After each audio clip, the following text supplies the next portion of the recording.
Today, I'm evaluating Sam Altman's Physique, the founder of OpenAI. I'm giving him a complete, actionable 90-day game plan on how I would transform him into peak condition while optimizing for efficiency, minimal sacrifice, and maximum results. If you're a high-level traveling professional, this is the exact blueprint to avoid his roadblocks. I'm Dominic Spear, the systems over willpower guy, leading a health concierge for traveling executives. We help leaders from the world's largest companies build the health, presence, and peak performance they need with a system built around their life. Let's build the blueprint. If you look at Sam Altman's physique, he has the classic no man's land physique. Skinny fat, I would say, minimal muscle, and around 15% body fat.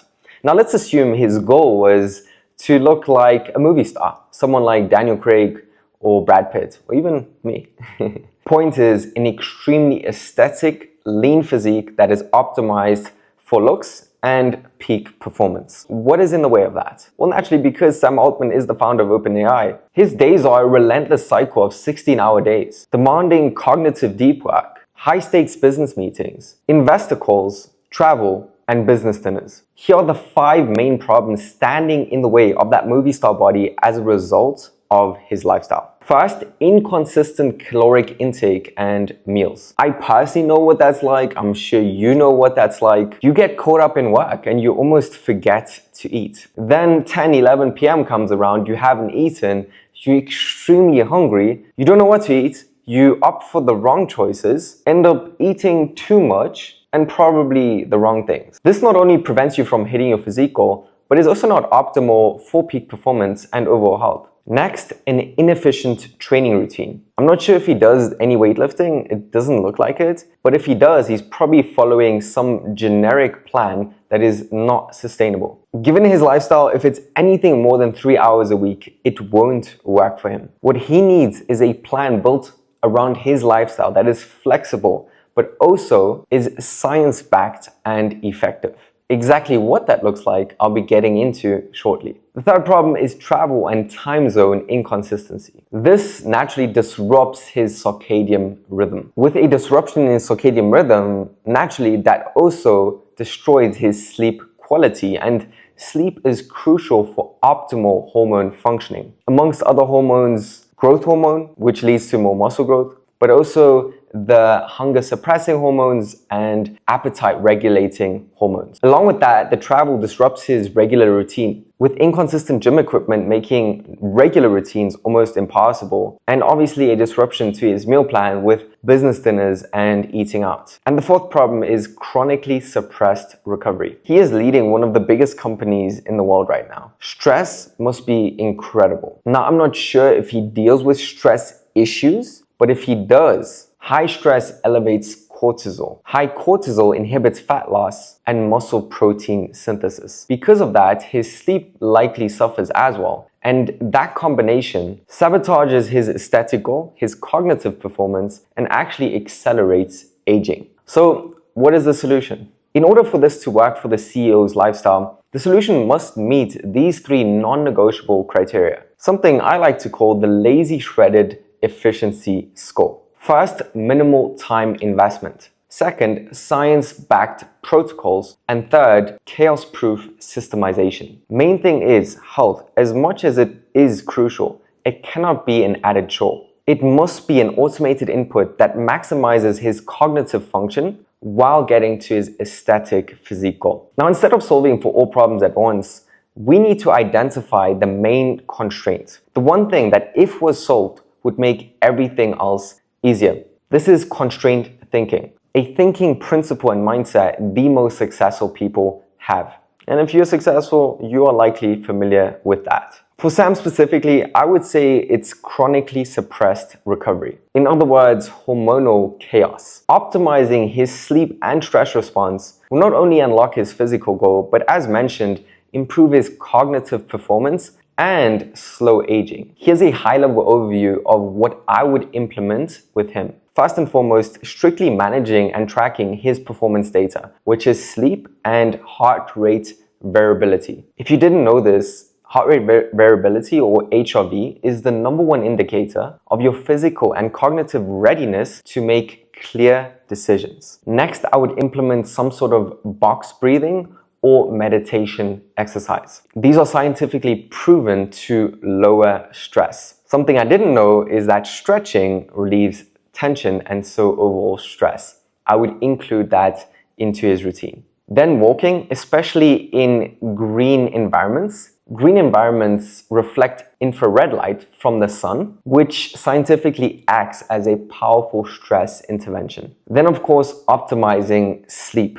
This is tied into both having a great HRV, so a high HRV, and overall recovery, whether that's cognitive recovery or physical recovery. The way we would optimize sleep at home for him is implementing first the 3-2-1 rule, which states 3 hours before bed, I won't eat anything, 2 hours before bed, I won't drink anything, and 1 hour before bed, I won't expose myself to any blue light. Now, this won't always be possible given his lifestyle, but if we can move in that direction, that's all we need to do for now. Then I would ask him to get one of these special mattresses where it regulates the temperature. A cool room temperature and a cool body temperature is important for optimized sleep. And then finally, a completely dark room and no noise. Now, when traveling across time zones, recovery becomes increasingly difficult, but no less important. What we need for Sam is a chaos-proof systemization protocol. The two main ones include the morning sun habit and the 20-90-minute jet lag protocol. The morning sun habit is a simple habit where when you land at your new destination, immediately upon waking, go out and get some sunlight. This resets your circadian rhythm, allowing for optimal hormone function and sustained energy. The 20-90-minute jet lag protocol is a strategic napping protocol. If you're at your new time zone and you do feel tired, take a strategic 20-minute nap. Here's a cool thing you probably didn't know. Consume a small amount of caffeine before you head on your nap. Caffeine takes about 20 minutes to really work effectively, so that when you wake up directly after the nap, you feel fully energized and refreshed. Make sure your naps don't go past 3 p.m. local time to not interfere with sleep later in the day. If you feel really tired, you can also do a 90-minute nap. The reason it's 90 minutes is because that is a full sleep cycle. Of course, don't consume any caffeine before that nap. And as always, make sure you are optimizing your sleep later in the day with a dark room, a cool room temperature, and minimal noise. Now that we've solved for the main constraint, let's look at Sam's game plan to solve the rest of the problems, focusing on 3 crucial pillars. First, training. He's likely following a routine made for people with time to waste and predictable schedules. In order for the training routine to work for Sam's lifestyle, the routine must follow the Lazy Shredded Efficiency Score, which is first, minimal time investment. The Lazy Shredded Efficiency Score always states that the workout is under 3 hours a week. 2 splits I like using is either the 5-day 20-minute split, my current favorite one, or the 3-day 45-minute split. What we want to do for Sam is find the MEV, in other words, minimal effective volume, the sweet spot where he gets maximum gains for minimum time invested. The reason this works is because with the split, we would focus on, first of all, science-backed things, what I'll get into in principle number 2. But for this specifically, just compound lifts with minimal setup time, optimizing for dumbbells and machines as opposed to barbells. And then mainly using antagonistic supersets. So combining 2 exercises, targeting opposing muscle groups. For example, a chest press with a row, while the one muscle group is working, the other one is resting. The second principle of the Lazy Shredded Efficiency Score is science-backed intensity. This is achieved by taking your muscles to or close to failure and implementing stretch-mediated hypertrophy. In short, this is maximizing tension in the stretch position, which has proven to be most optimal according to the latest research. An example would be, instead of doing a conventional bicep curl, doing a dumbbell preacher curl. Because there's tension when the bicep is fully lengthened, it is more optimal. And third, chaos-proof systemization. What happens when he travels? I'm assuming he'll travel to elite gyms. Nonetheless, it's not always predictable, and that's why he needs shorter workouts. He needs minimal equipment workouts. And one of them is, for example, dumbbell alternatives, or just a 15 to 20 minute dumbbell only routine he can do while he's on the go, where he has less time, less predictability, and less equipment available. I actually created an entire video breaking down this exact blueprint, the why behind the what, as well as breaking down the blueprint. Make sure to check out that video next. This will help you navigate any situation, no matter what the hotel gym presents to you, because we know how that is. Sometimes there's just like 20-pound dumbbells and 2 broken treadmills. I'll put the link into the description below. Next, nutrition. We need to ensure his plan is enjoyable, sustainable, travel-proof, and science-backed to both ensure physical results as well as cognitive peak performance. Here are the 3 pillars to match the lazy shredded efficiency score. First, metabolic and hormonal efficiency. We will need to prioritize protein and fiber, both for muscle growth as well as increased satiety. Fats and carbs play a crucial role and will be optimized according, or should be optimized according to him. A good rule of thumb is about 20% to 30% fats, 30 to 40% protein, and 30 to 40% carbs. The second pillar is healthy but low friction. He needs to have nutrient-dense, delicious food without complex meal prepping or something that takes too much time. Adherence needs to be easy and simple. The main thing is we want 0 decision fatigue. Sam should not be spending 1 ounce of his cognitive load on what to eat. What I would highly recommend for Sam is a private chef who creates meals aligned with both peak performance and also the macros for his aesthetic goal. Or meal prep services, or pre-prepping meals ahead of time, or even, this is what I did for the longest time, just calculating your macros once